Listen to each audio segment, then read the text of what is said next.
In the daylight, cruise ships provide sun and fun, and at night, they delight with high-quality diversions. Entertainers on board are often rising young talents, getting crucial experience as they launch professional careers. Sally Miller is a bright young talent, Broadway-bound, and the lead singer in the onboard principal variety show. Sally's a star, and her colleagues and audience know it. She has admirers everywhere, and some of them are secret. She's young, talented, beautiful, and experimenting with romance.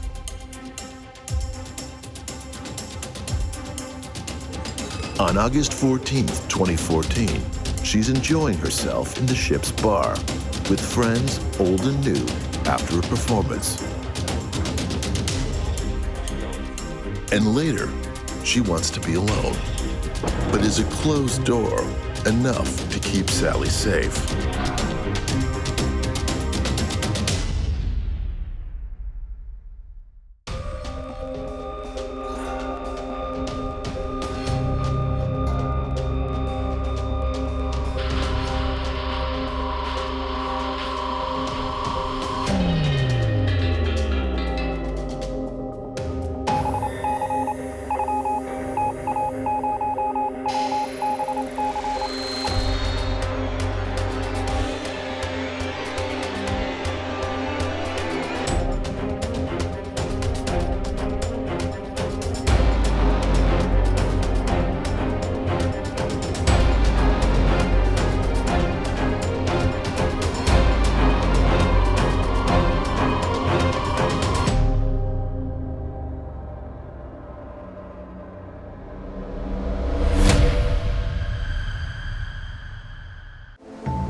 Sally Miller is from Cleveland, Ohio, and born on January 22, 1990. Sally graduates high school in the class of 2008.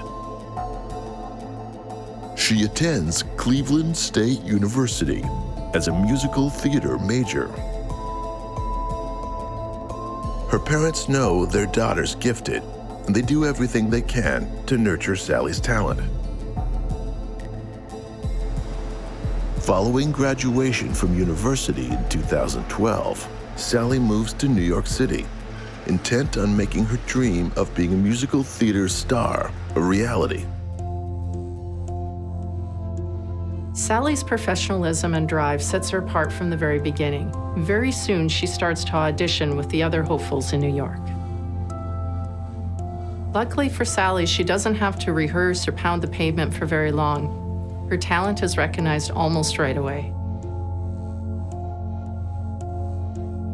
An entertainment company specializing in providing high-end luxury cruise lines with performers offers Sally a contract.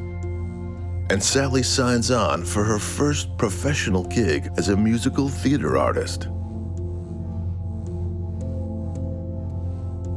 She can't wait to tell her parents she's been hired to sing. Her dreams of becoming a professional artist are now in motion.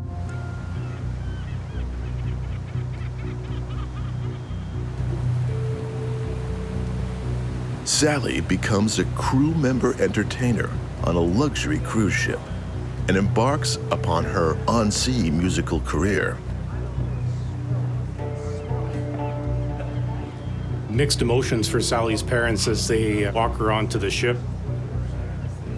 They're really excited for her new career and the opportunities that are in front of her.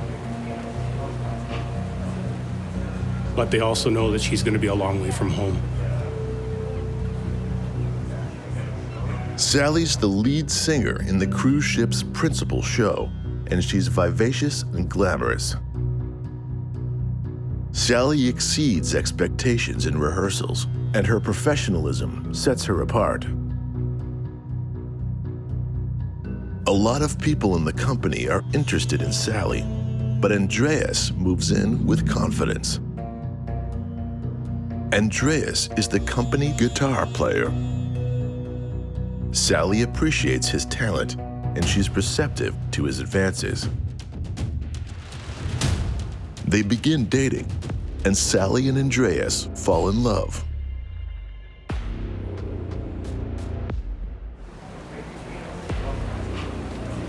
Sally is living her dream and dating a handsome professional musician. When Sally and Andreas first met and first started dating, Sally was really excited about it. Here was this professional musician and a singer-dancer. What could be better than that, right? They were perfect for each other. Of course, being on a luxury ship complicates the relationship. It can make things seem more fairy tale than they really are and confuse the situation.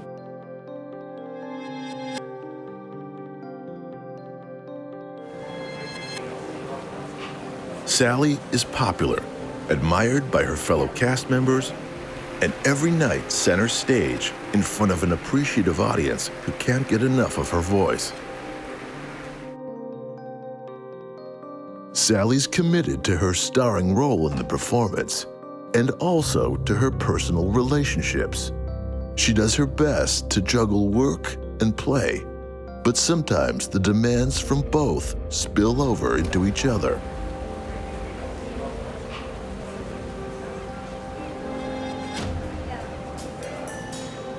Andreas has become aware that Sally is very talented and is getting a lot of attention from a lot of people. The issue here is whether or not a partner can handle this level of attention or not.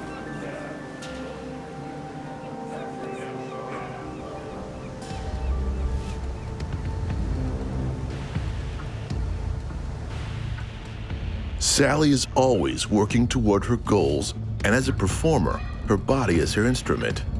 She takes great care of herself, exercising, eating well, rarely drinking, and never taking drugs.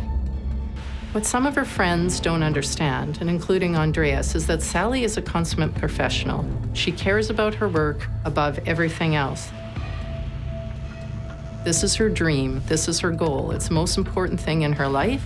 They're either going to step up or they're going to get left behind.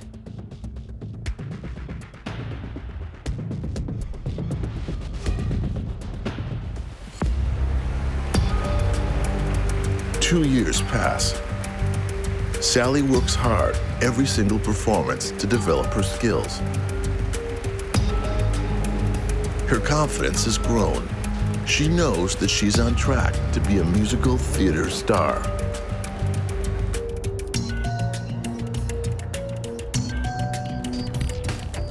Not everything is going smoothly, though. Unlike her career, which is on a clear trajectory, Sally's love life has become far more complicated than the early days on the ship.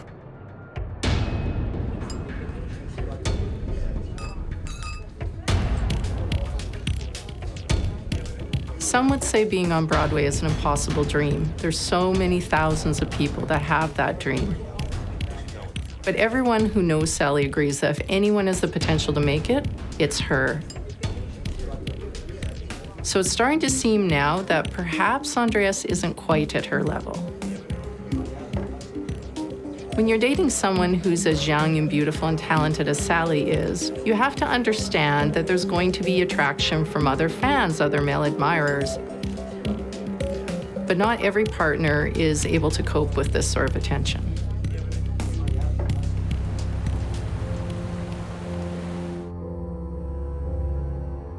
When there are so many admirers, things are bound to get ugly.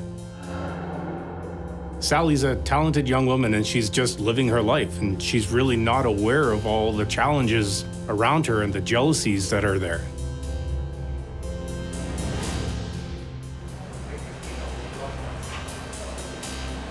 Is it possible that a gathering storm of social conflicts can derail Sally's goals? Are jealousy and resentment enough to destroy what she's worked so hard for? Sally's path to Broadway is about to hit a dead end.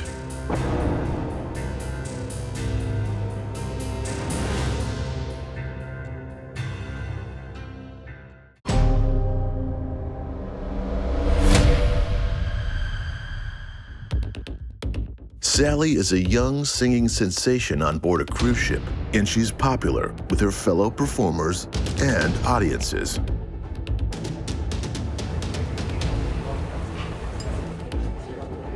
She's so popular, jealousies between her admirers start to flare. When Sally first embarks on her new job on the cruise ship and begins her relationship with the company guitar player, Andreas, it's a simpler time.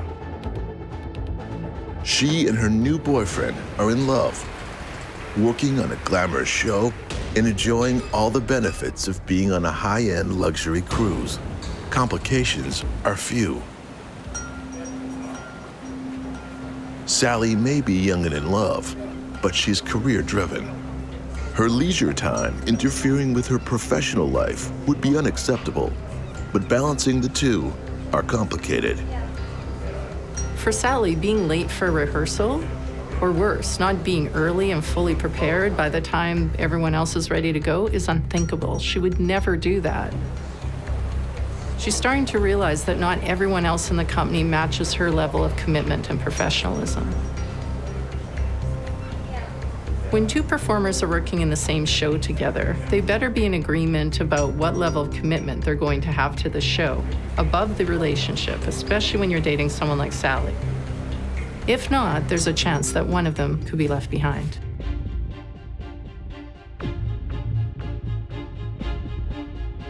Sally accepts nothing less than complete focus in the rehearsal room.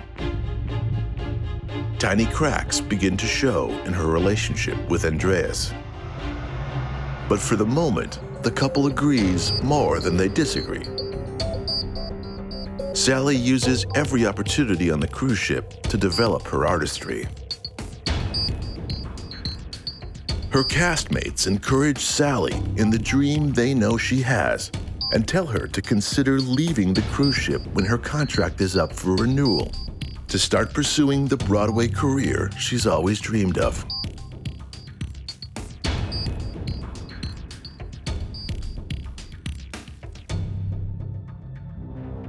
It isn't that surprising that someone who's not as talented or dedicated as Sally would see her going off to New York to pursue her dream on Broadway as the beginning of the end of their relationship.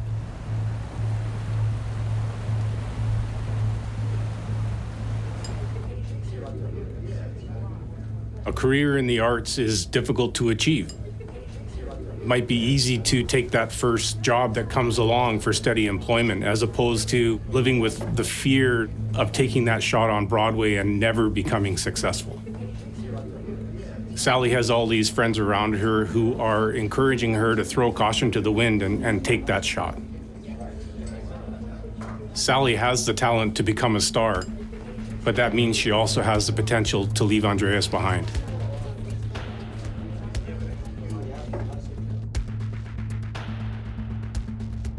Sally and her boyfriend Andreas's differences are becoming more apparent, and they're growing apart.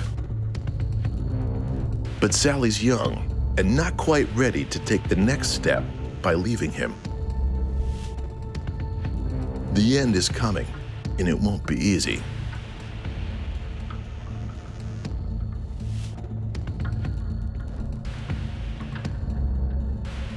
Sally finds time to rehearse for the Broadway auditions that she knows will be in the near future for her.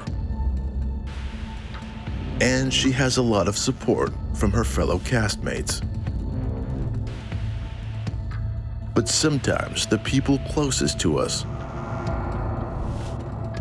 are the ones who hold us back.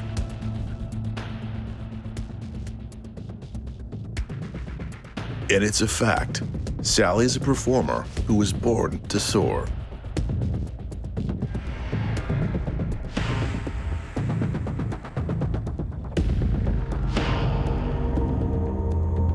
The strain is starting to show between the couple, and Andreas can't hide his feelings anymore.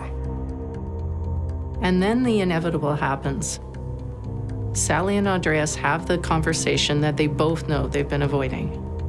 Unfortunately, Andreas's insecurity has finally pushed them to the brink. Sally tries to reassure him, but it doesn't do any good. It's over. Sally ends their 2-year relationship, and Andreas is devastated.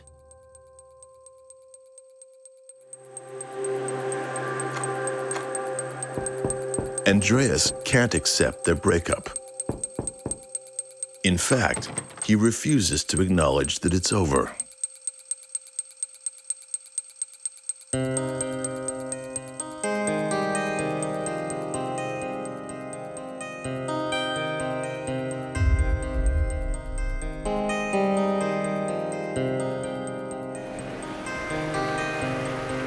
Sally's star is rising, and Andreas can only watch from the sidelines.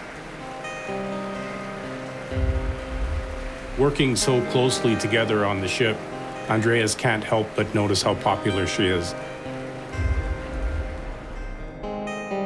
Then, Sally inspires yet another fan to come backstage and thank her for sharing her talent. And Sally is always gracious when meeting fans.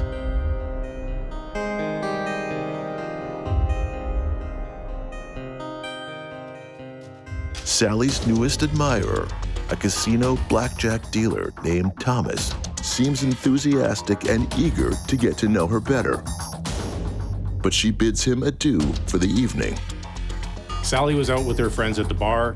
Thomas was there, but she didn't drink too much and she didn't stay out late. She went back to her room alone. Sally has a rehearsal and a show the next day, and she always puts the performance first. Although Sally's seen going into her suite alone, there are several people who are interested in keeping the night going.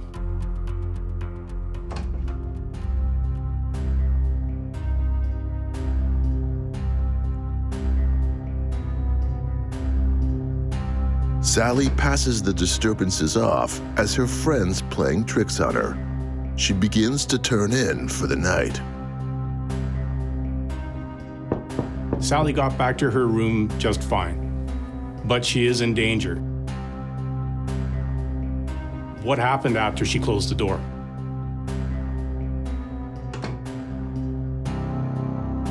Was anybody in the room with Sally?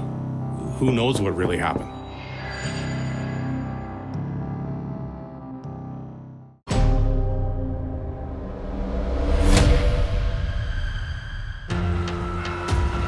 Cruise ship performer Sally breaks up with her longtime boyfriend Andreas. But she doesn't lack for new romantic prospects. Sally goes into her room alone that night, and despite her locked door, Sally is not safe.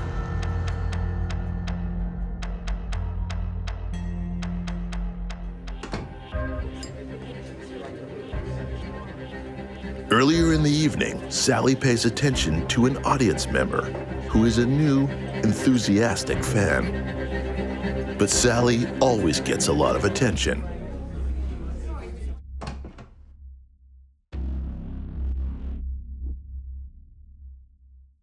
One day earlier, Sally finds an anonymous bouquet waiting for her outside her cabin door.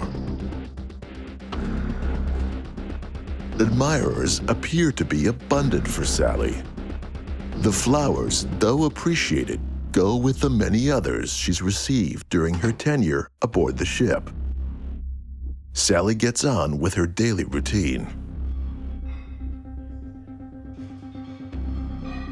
The cast enjoys working out and spending time together in their off hours.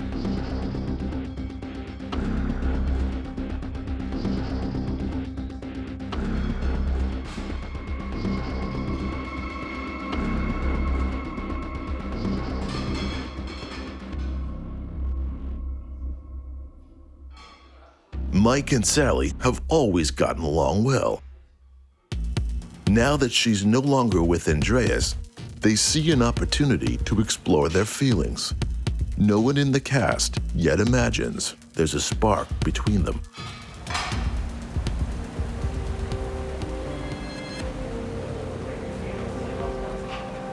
When they're finally alone, they're able to express their interest in each other.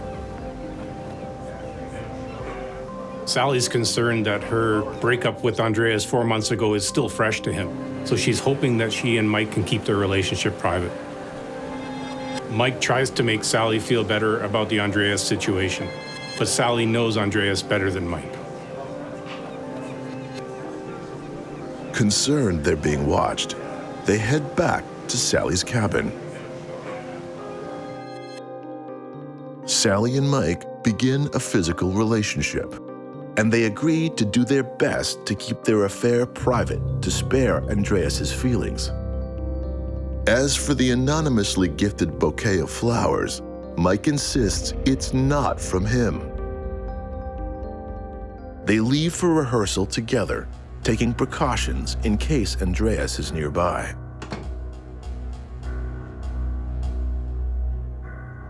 At rehearsal, the two act like nothing has changed in their relationship. Sally wants to know if any of them put flowers outside her room. No one will admit to it. Even though Sally and Mike have done a good job of keeping their relationship a secret, Andreas is still upset about the breakup, and his stress is about to boil over.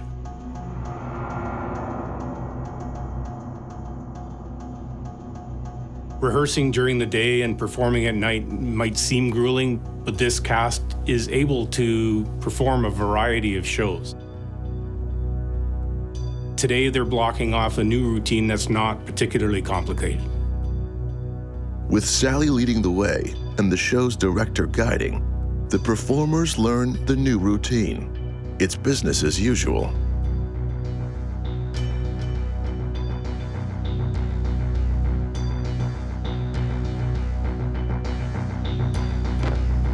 Suddenly and unexpectedly, an accident occurs. Sally's accident is strange. It's not like her to stumble, let alone fall. She's a strong dancer, and it's just not anything anybody would expect from her.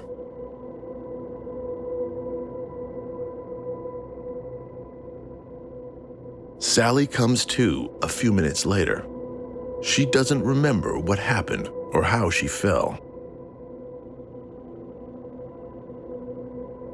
The details do start to come back to Sally after a few minutes. She remembers feeling a slight pressure on her back, like perhaps she didn't fall and she was actually pushed. Fearing a possible concussion, the director immediately escorts Sally to the ship's doctor.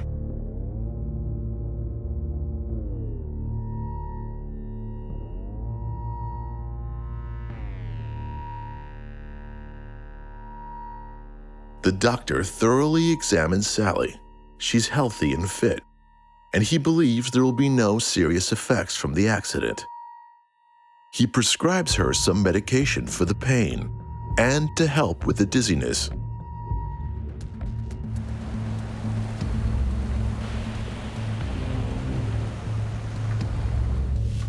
Sally's improving by the minute.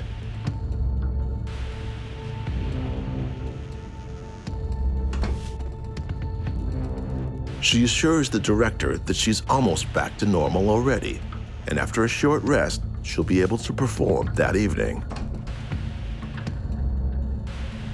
While about to leave, the director discovers more flowers have arrived outside of Sally's door. Though sent anonymously, they must have arrived in the short time since Sally returned. Sally knows that she's in the thoughts of someone. At the bar that night, you wouldn't have known anything was wrong. Sally betrayed no sign of her accident whatsoever, and she also didn't show any hint that she had a developing relationship with Mike. Perhaps that hurt him a little bit. Sally could be making her new lover jealous on day one of their relationship.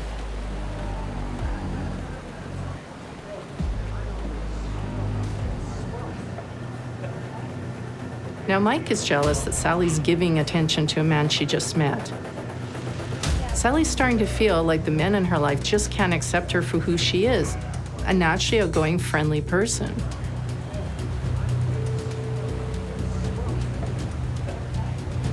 Sally's resolve to leave the ship and pursue her dreams on Broadway will maybe help her get away from these relationships that are becoming very stifling.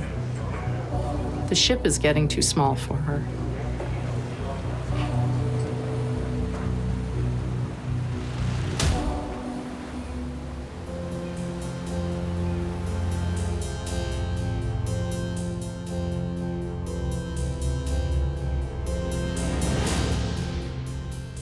The next morning, a cast member is sent to look for Sally when she fails to show up for rehearsal.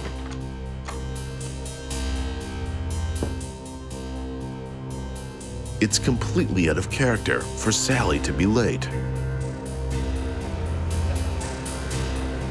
But Sally is nowhere to be found.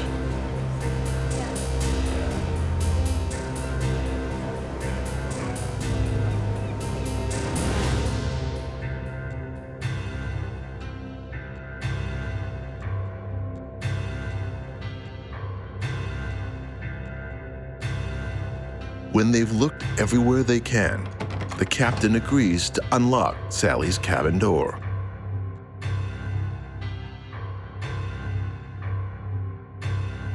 And inside that locked room, they discover the unimaginable.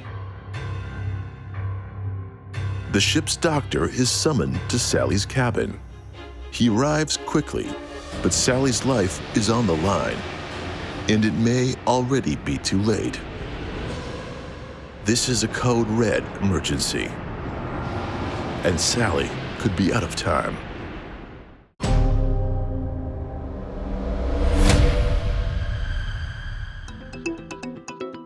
Cruise ship performer Sally Miller has an accident during one of her rehearsals, though she bounces back quickly and appears her usual fun-loving self in the bar after the show.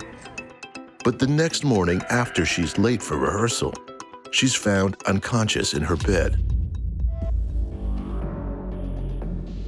The ship's doctor arrives as quickly as possible. Ship medical staff performs CPR.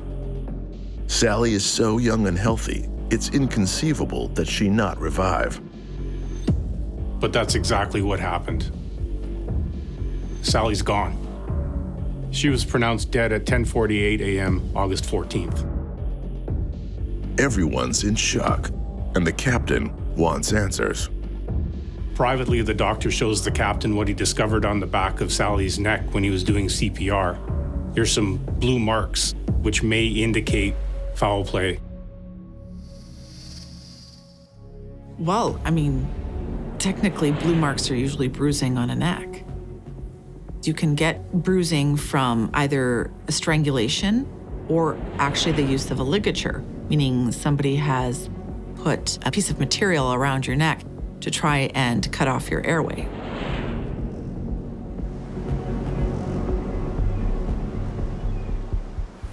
The ship is docked outside Auckland, New Zealand, and the captain calls in the New Zealand Police Department for assistance.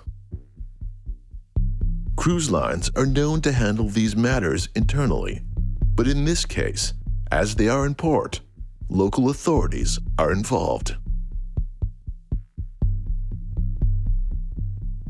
It's vitally important that any physical evidence be collected as quickly as possible to ensure the integrity of the investigation.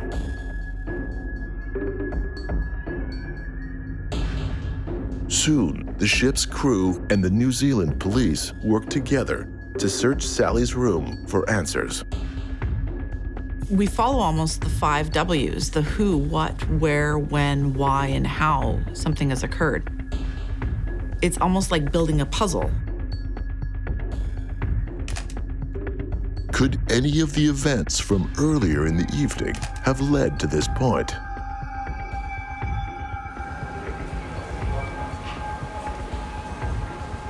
Mike and Sally have a conflict because he's very unhappy that she's now paying all this attention to a male fan she's just met. Sadly, this was also witnessed by her jilted, unhappy ex-boyfriend.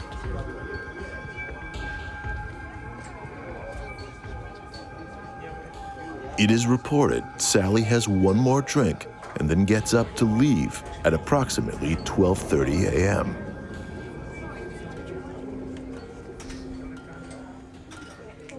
Andreas insists on walking Sally back to her room, and Sally's friend Jane follows. Jane is concerned about Andreas following her back to her cabin, but Sally tells Jane it's fine. Jane relents, and Sally and Andreas continue without her. This version of the story makes Andreas the last person to see Sally alive, as far as the preliminary investigation reveals. But the facts are only beginning to come to light.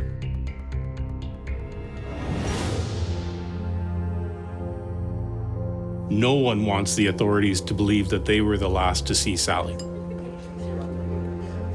The story seems to point to Sally being alone in her room that night.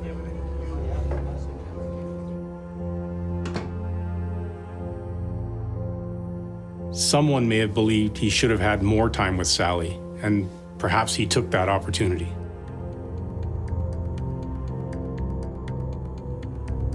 Investigators will try to piece together the few clues that they have to figure out what happened to Sally. We do know that she had a strange accident in rehearsal earlier that day. We know she fell and hit her head. She was out cold for a few minutes. There were witnesses, but they didn't know what was going on. The doctor sees Sally and sends her on her way. She is able to perform that night, but does her fall have a greater impact on the final outcome? Is it possible the accident, in combination with the medication she's taking, has something to do with what happens in the middle of the night? It's not like Sally to overdrink when she goes to the bar, but is it possible that somebody slipped something into her drink while she was there? Sally's affairs have created many jealousies, but who would go as far as to try and hurt her? One thing we know is that a lot of men have expressed interest in Sally. Some may not have the best motives. Some may not be pure of heart. Could one of them have gone too far? The officer notes that Sally has a bluish discoloration around her neck. Police need to run DNA for sexual interference and interview everyone Sally was with the night before her death.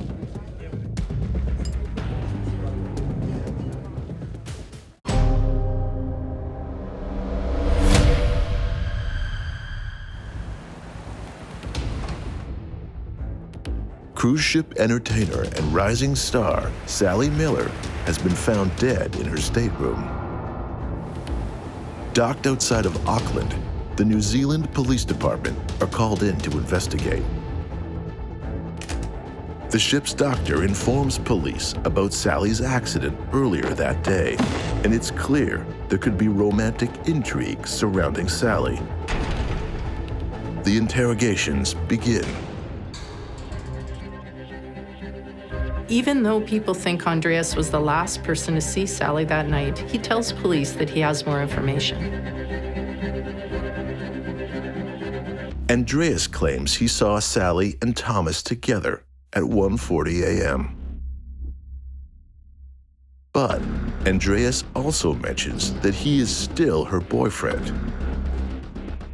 In other words, the lies begin right away. The blackjack dealer who was so taken with Sally was interviewed. He didn't report anything out of the ordinary. He remembers having a drink with her in the bar and then walking her to her room and saying goodnight to her around 1 a.m. He insists that his interactions with Sally are friendly and purely social. By his account, he's simply a fan who was impressed with her talent. And then he said goodnight. Thomas claims that after his friendly introduction and drink, he said goodnight for the evening. Mike has quite another story. He tells the officer that he and Sally had consensual sex 48 hours before her death. Police are beginning to understand that despite Andreas's claim that him and Sally were still dating, she was actually single.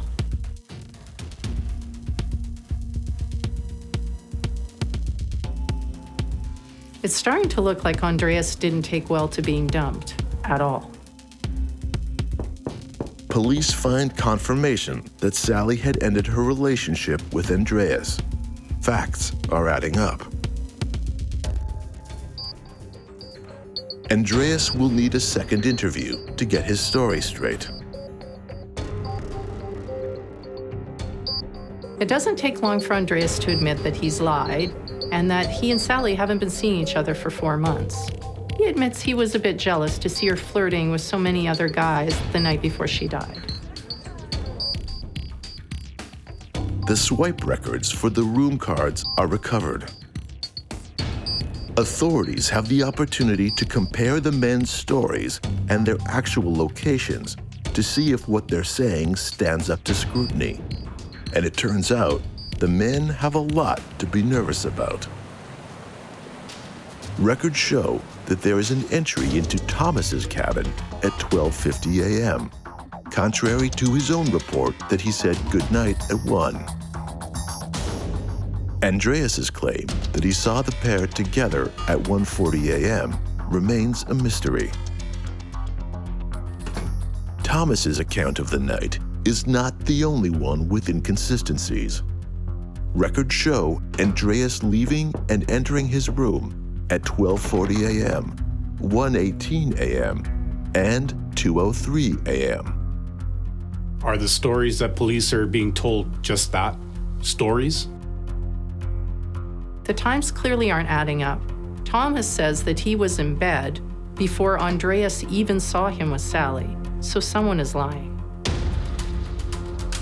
And most importantly, why was Andreas going in and out of his room all night long?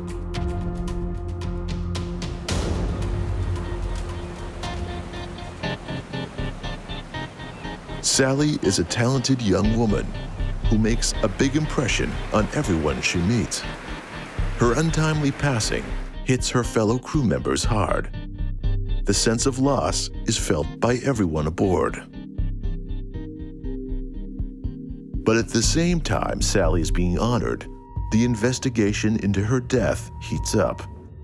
Andreas is drilled about the inconsistencies in his swipe records, as the autopsy toxicology report is performed at Auckland City Hospital. Will facts and science finally expose the truth?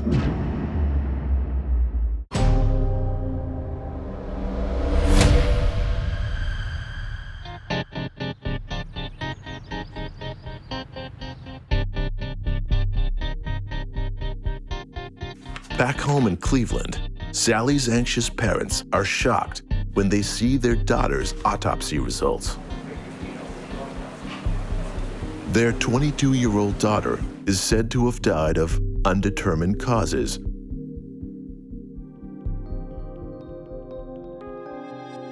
The result of their investigation and all the interviews is simply that there's no evidence of any violence or suspicious circumstances. The proof and the facts are within the autopsy, then the toxicology that indicated that there was no cause of death. You rule out every other anatomical reason why the individual hasn't died, but you can't tell the family why they've died. So it was deemed undetermined. Understandably, Sally's family didn't want to just accept the fact that their healthy 24-year-old daughter died without explanation, so they contacted the authorities in New Zealand. But the Miller family reports that authorities are difficult to connect with or just non-responsive. The parents suspect that the men in Sally's life may have had something to do with her death, and they suggest that she may have been drugged. The toxicology report was inconclusive, and there was no DNA evidence to suggest that somebody else was present. The family accuses the New Zealand Police Department of not performing a thorough forensic investigation.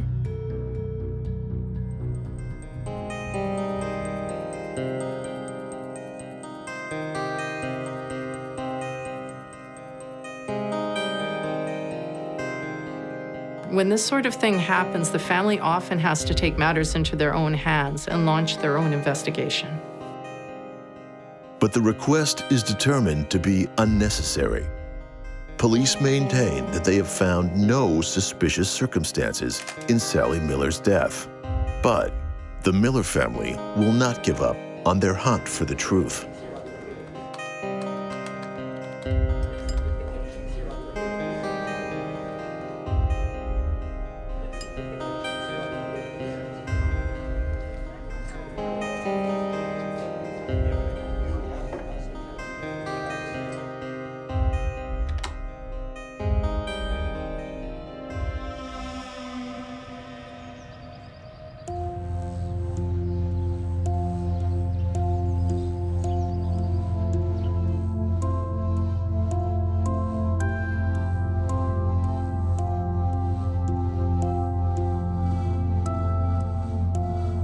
Her family knows how dedicated she was to her career.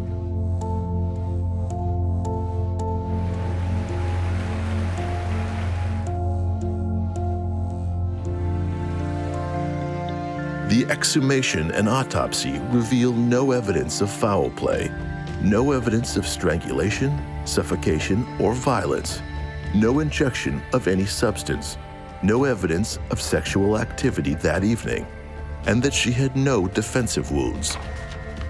Nothing even revealed by fingernail scrapings. The family gets no answers.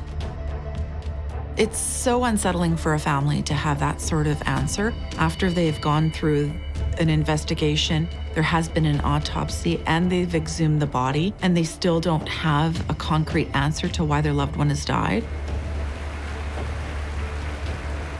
Despite the results of the autopsy, the family is still convinced that their daughter is murdered. Unfortunately, there doesn't seem to be any way to prove it. Richard and Mary set up the Sally Miller Fund for the Performing Arts in their daughter's memory.